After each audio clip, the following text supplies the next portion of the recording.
What's up, guys, and welcome back to another episode of the Barbados Walker. I'm your host, Andrew, and in this video, we're going to be talking about 7 considerations that you should be looking at before you rent a house in Barbados. It's very important that you pay attention to these ones.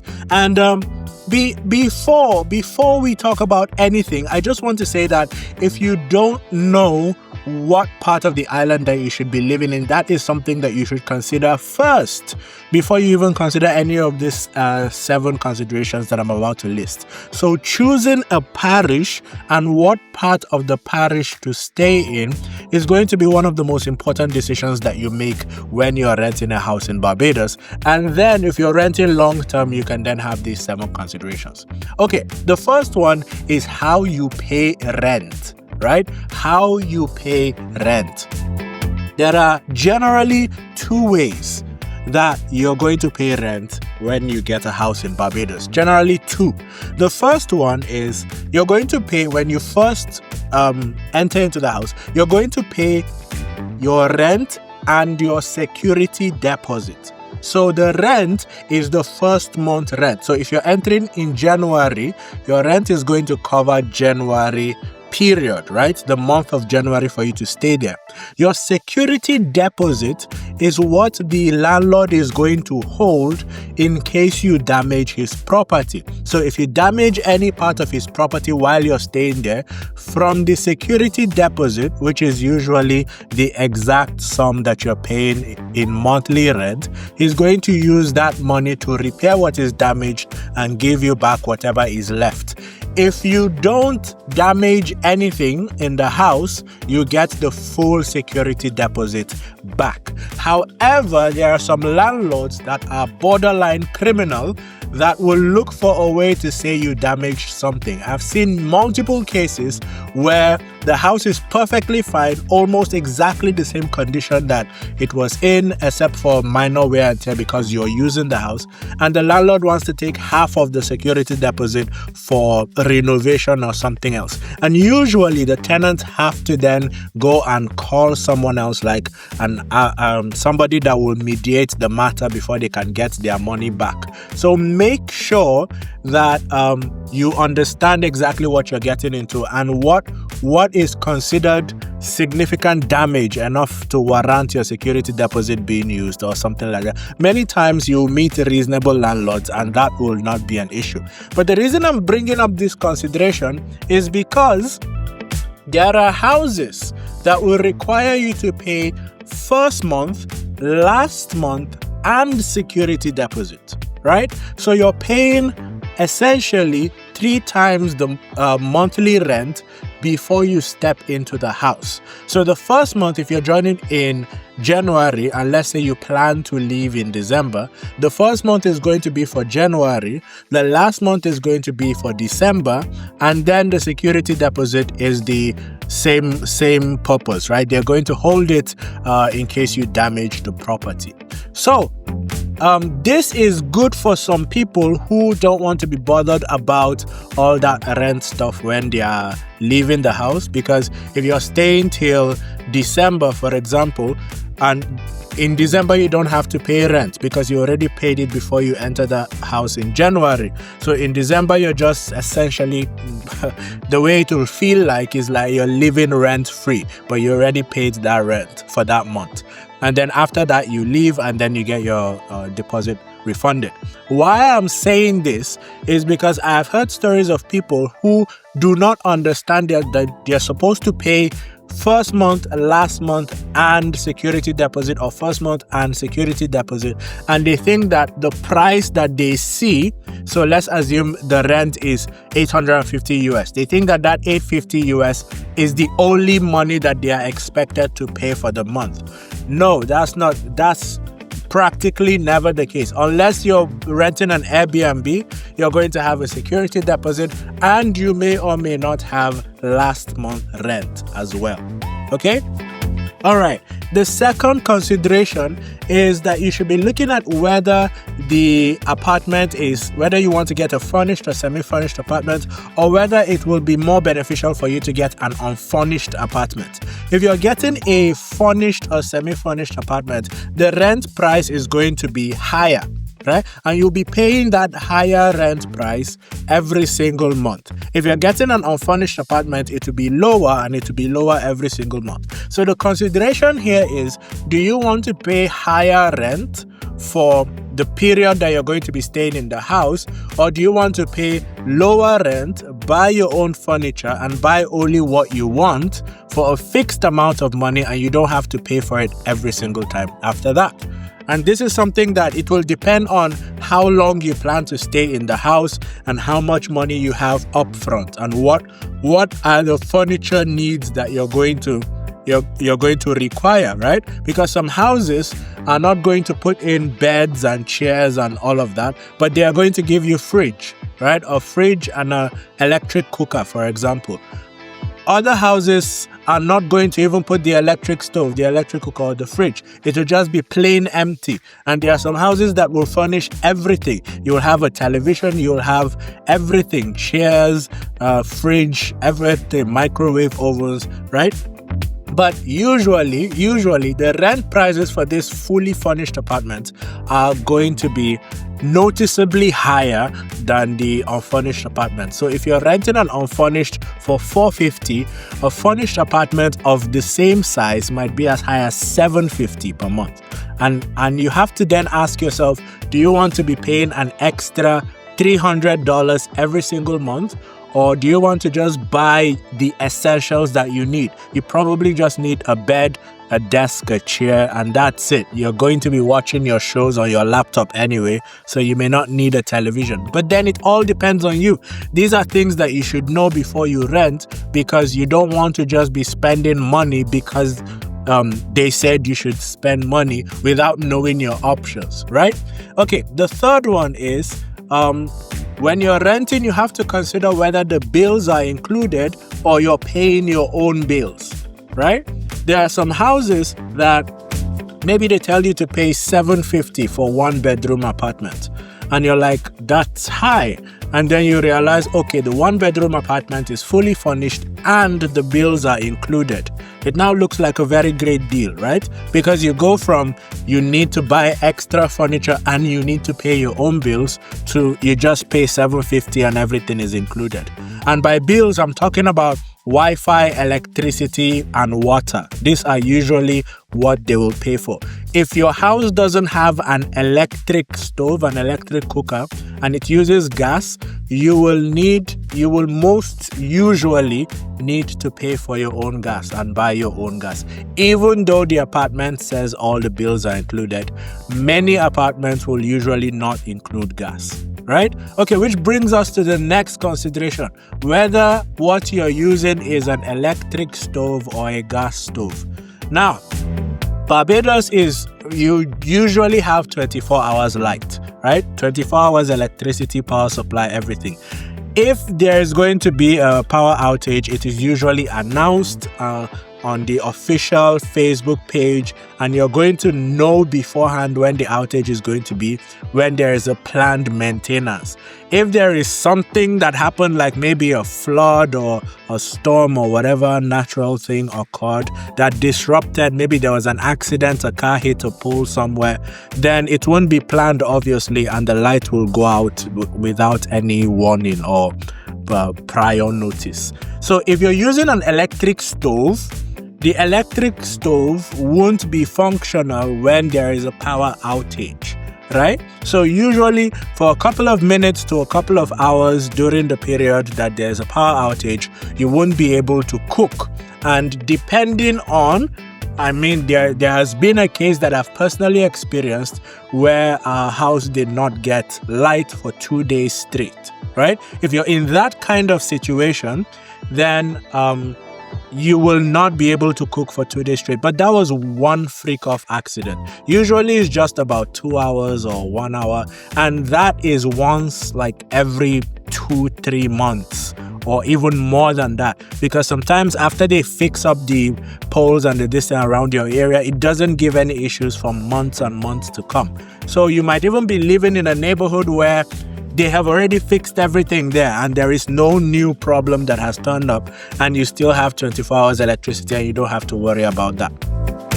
One other downside for the electric stove is that it adds to your electric bill, obviously, but depending on what kind of stove you have, your electric bill might be significantly higher.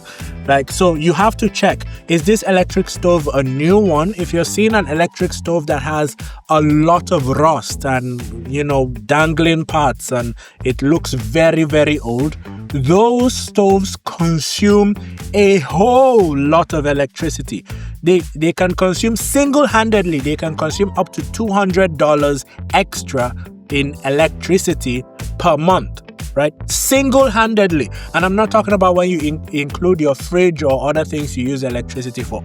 So make sure that it's relatively new. You don't have all these rusty parts on old parts, and it's a new stove, it's a new model, it looks clean, it looks nice, and the electricity bill is going to be very, very low and you won't even notice it, right? It's going to be just manageable. So the gas stove, on the other hand, if you're using the gas stove, the first consideration is the whole gas leak thing, right? Sometimes you might be cooking and you'll just start smelling gas.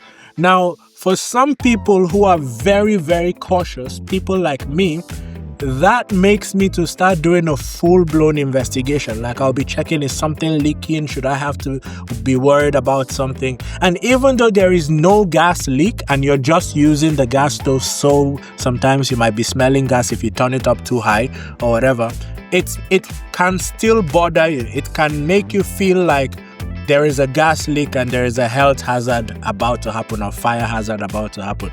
That's the first thing. If you're extremely worried about safety, this might be a concern. The second concern, which I feel like is the most important concern, is that if your gas finishes on a Sunday, it is very difficult to get gas. If your gas finishes on a Sunday or on a public holiday, very, very, very, very difficult to get gas. If your gas finishes in the night, even if it's just 8 p.m., sometimes you have to wait till the next day to get gas. And God bless you, your gas finishes. This has happened to me before. My gas finished on Saturday night, the next day was Sunday, and the Monday was a public holiday, right? So if you're in that kind of situation, it's very, very difficult. It's possible, but it's very difficult. Okay, so what do people do? They usually have 2 gas cylinders, or gas bottles as they call them in the Caribbean. You have 2 gas cylinders and you're going to have both of them filled with gas. And the first one, you're going to be cooking with it. When that one finishes, you switch to the second one and then you try to get the first one refilled before the second one runs out. If you have 2 gas cylinders at every point in time, you don't have any of the problem of gas finishing on you suddenly. If, however, you have only 1 gas cylinder, or the house you're renting has only 1 gas cylinder, you could be stranded and the gas could go out in the middle of cooking, right? At any time if you're not paying attention to it. Okay, so that's that about that. The 5th consideration is water pressure and disruption frequency. How low or how high is the water pressure in the house you're moving into, and how often is there water disruption? So if you look at the official Barbados Water Authority page, you're going to notice that when there is water disruption in a place, they're going to post it when they're doing maintenance or when something happens. And if you go through that page, you will see a couple of names of areas that always get water problems, right? You're going to see the same, I call them the same offenders list, right? You're going to see the same names of neighborhoods, of areas this place has water problems, we're fixing this place, we're fixing this place. And if you see those names, then you know that if you're living there, there's a very high chance that while you're living there, there will be multiple disruptions as well. Another thing I like to do when I go to rent a house is to turn on the water in the shower and in the kitchen, because those are the two places that you're going to use water a lot. So if you turn on the water in the shower and the pressure is very low, well, that's how it's going to be when you start living there. It will not magically increase because you've moved it, right? Same thing in the kitchen. If you don't like the water pressure, then don't move into the house because it will not magically increase when you're there. Some houses, some neighborhoods or whoever is renting understands that their neighborhood is prone to this kind of problems, and you may see them install a water tank at the back of the house. So this makes sure that even if there is a disruption in the water service in your area or in your house, you still have stored water in your tank. The tank also has the secondary advantage that it gives you good pressure all the time, right? Even if there is good pressure, there is no good pressure, all the people in your neighborhood are using water at the same time, it doesn't matter. If you have a tank, your pressure is always going to be the same and it's always going to be great.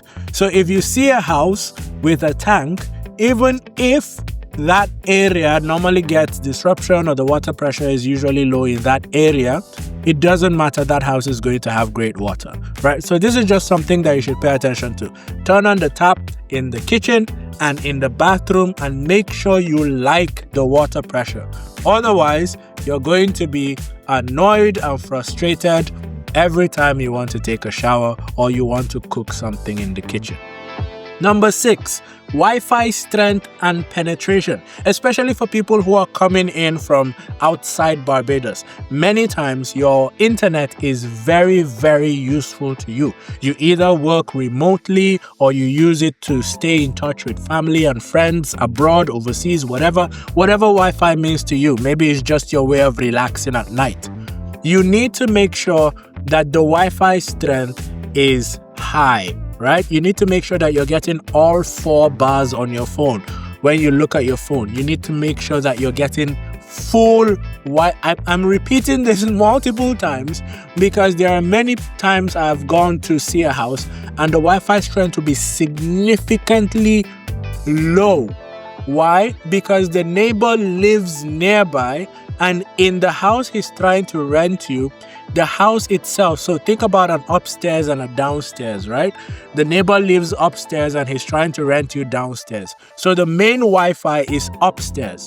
Downstairs doesn't have its own Wi-Fi, but you're supposed to be connecting to the Wi-Fi that is upstairs, right? So obviously the Wi-Fi is going to be horrible because you're connecting to his living room from your bedroom. That doesn't make any sense, right? So you have to make sure. Secondly, even if the Wi-Fi is in your own apartment, so you have your own Wi-Fi and everything set up, make sure that you can receive Wi-Fi from all the rooms, right? So if the main box is in the living room, in the parlor, make sure that you can receive it in your bedroom, in the kitchen, wherever you are in the house, and it has good Wi-Fi strength in all these places as well. When I first came to Barbados, one of the places I lived in, the Wi-Fi was great, 5G in the parlor and in the kitchen, right? Because it was an upstairs, downstairs situation. Wi-Fi was great downstairs, but once you go upstairs to the rooms, there is no Wi-Fi. Like, you can't even watch a YouTube video. It was so bad. So I had to stay close to the staircase so that the Wi-Fi from downstairs will reach the stairs and then I can use it when I'm upstairs. That didn't make any sense, right? So make sure that you have good Wi-Fi strength, good Wi-Fi penetration, and that is going to be a great house for you to stay in. Finally, ladies and gentlemen, this one comes much later after you like the house.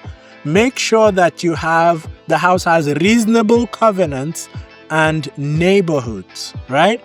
Make sure that the house has reasonable covenants and neighborhoods. And I'm just going to tell you general things to look out for. Number one, if the neighborhood looks unsafe, assume it is unsafe. There's this thing that many foreigners like to do where they say, oh, I don't want to judge people, and things don't always appear the way they seem or whatever. I don't want to judge. When it comes to health and safety, you shouldn't be gambling your safety on not trying to look as if you judge, right? If a place looks like it is risky to stay there at night, it is risky to walk down that street at night, it is risky to have very important jewelry on you at night while walking down there, that is not a good place to live. It doesn't matter whether you feel like you're judging them or you feel like whatever, just don't move into that place to try to prove a point that you don't judge people. It's one of the dumbest things you can do, because when you get robbed or when you get attacked or when something happens to you, you wouldn't be thinking about whether you judge people or you don't judge people. You're just going to be very frustrated and annoyed with yourself for even staying there in the first place. So don't be in that kind of neighborhood. Another very important thing to consider is the covenant, right? This is if there is a very how do I put this? If you're living in an estate kind of place or a gated community or whatever, a small neighborhood, or it's inside like a region, you know, those kind of community stuff going on, make sure that the covenants there are reasonable. Like, obviously, you're going to have covenants like no burning things in the open and causing a lot of smoke, no loud noises past a certain time, or no rowdy parties without the approval of, without asking people and having approval, stuff like that. But when you start having covenants that don't make sense, then you should think twice about moving there. Like, you go to a place and they have a covenant that says you can't go out and come in past 10 p.m. That makes no sense whatsoever, right? Because if there is a situation where you absolutely need to go out past 10 p.m. or come in past 10 p.m., then you're in this weird situation where even though you necessarily have to, you are breaking the covenant, and then they have to make exceptions for you. And then many of them you start talking about fines and whatever, 2 strikes you're out, all of those stuff. There is one that I remember very well, which was very interesting. We rented a house. The house did not have a dryer. It had a washing machine, right? It did not have a dryer, which is reasonable. I mean, we're in the Caribbean, right? People can wash and hang their clothes. So we used the washing machine and we hung the clothes outside, on the clothesline outside.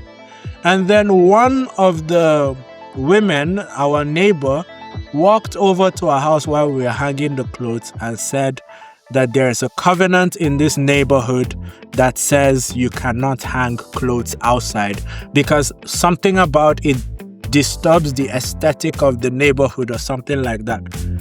And the whole time I was thinking, how is there a covenant that prevents people from drying their clothes outside on designated clotheslines, and the house doesn't have a drying machine?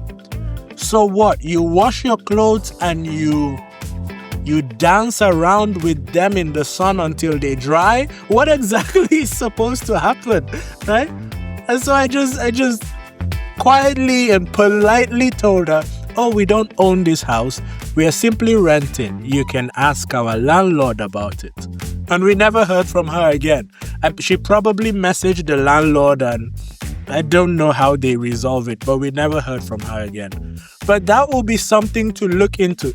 Imagine if they wanted to really enforce such a covenant rule that says you cannot hang clothes, but then there is no drying machine. That would have been a ridiculous covenant law to enforce. That which would be so ridiculous, right? So pay attention to places like this. Don't endanger your safety. Make sure the rules in that area make sense to you and to the kind of stuff that you're doing. Obviously, if you're the kind of person that has a lot of friends over and you guys like to laugh loudly and watch movies and dance and celebrate birthday parties and all of that, you have to make sure that you're not living in a neighborhood that very much loves to have this dead, silent environment, right? Because that would be, you will be the nuisance in the community, right? So make sure that you're picking a house that goes with the kind of life you want to live, and in the kind of neighborhood, the kind of community, the parish that you like based on the kind of life that you want to live. Okay, so these are the things that I will look out for, and I hope this video helped you. If you want more videos like this, subscribe. I talk about everything Barbados and things I'm learning, things I'm experiencing. If you're looking to move to Barbados anytime soon, you can get the Barbados Relocation Program. Just go to barbadoswalker.com and get the Barbados Relocation Program. I'll see you in the next video. Bye-bye.